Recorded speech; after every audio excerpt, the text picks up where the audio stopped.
Recovery contacts iCloud on iPhone. If you accidentally deleted contacts from your iPhone, you can recover them from iCloud if they were synced. And here is how to do so. First of all you have to do is open the Settings app on your mobile device.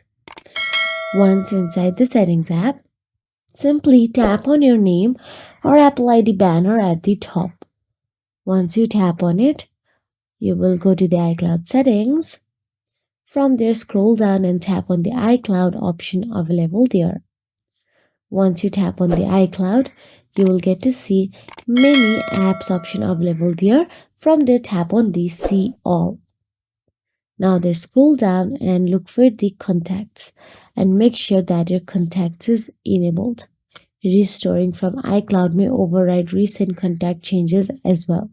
So that is it. If you found this video helpful, please like, share and subscribe, and thank you so much for watching.